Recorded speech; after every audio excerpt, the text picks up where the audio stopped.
ఉమ్మడి విశాఖ జిల్లా స్థానిక సంస్థల ఎన్నికలపై మాజీ సీఎం జగన్ ఫోకస్ పెట్టారు. ఈ క్రమంలో జిల్లాకు చెందిన స్థానిక సంస్థల ప్రజా ప్రతినిధులతో వరుస సమావేశాలు నిర్వహిస్తున్నారు.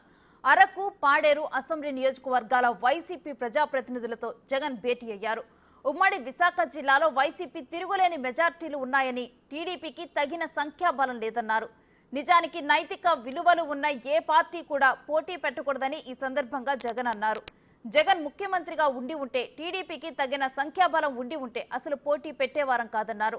ఎమ్మెల్సీ ఎన్నికల్లో సీఎం చంద్రబాబు తన నైజాన్ని చూపిస్తున్నాడని, అధర్మ యుద్ధం చేసే ప్రయత్నం చేస్తున్నాడన్నారు. డబ్బుతో ప్రలోభ పెట్టాలని చూస్తున్నాడని జగన్ ఆరోపించారు. విలువలు, విశ్వసనీయతతో, వ్యక్తిత్వ విలువలతో కూడిన రాజకీయం చేస్తేనే ఏ రాజకీయ నాయకుడైనా ఎదుగుతాడని జగన్ స్పష్టం చేశారు.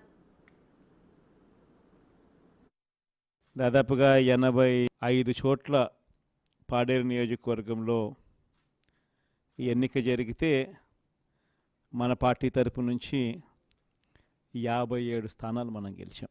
ఈరోజు మామూలుగా అయితే ఈ ఓవరాల్ ఎమ్మెల్సీ స్థానాలు కూడా ఏదైతే జరుగుతూ ఉందో, పోటీ జరుగుతూ ఉందో, ఇందులో మామూలుగా అయితే ఎవరు తెలుగుదేశం పార్టీ పోటీ పెట్టకూడదు.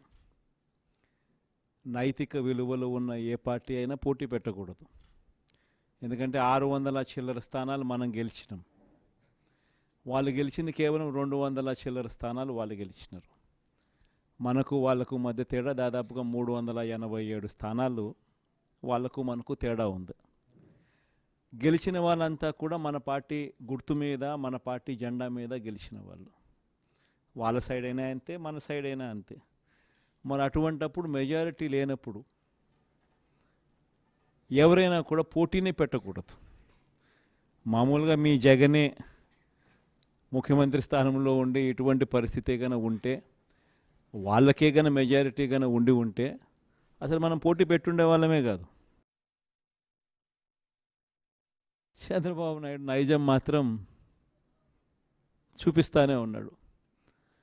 ఈరోజుకి కూడా అధర్మంగా యుద్ధం చేసే కార్యక్రమం జరుగుతూనే ఉంది. అధర్మంగా యుద్ధం చేసే కార్యక్రమంలో భాగంగా మన పార్టీ తరపు నుంచి ఎవరైతే గెలిచినారో వాళ్ళందరికీ ఫోన్లు చేయడం, లేదా వాళ్ళ దగ్గరికి మనుషులను పంపించడం, నీకు 5 లక్షలు ఇస్తా, నీకు 10 లక్షలు ఇస్తా, వస్తావా అని పిలవడం, అడగడం.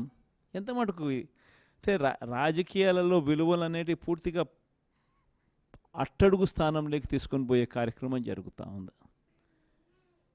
ఏ రోజైనా కూడా ఒక రాజకీయ నాయకుడు ఎదగాలంటే మాత్రం విలువలు, విశ్వసనీయతతో కూడిన రాజకీయాలు చేస్తేనే ఆ రాజకీయ నాయకుడు ఎదుగుతాడు.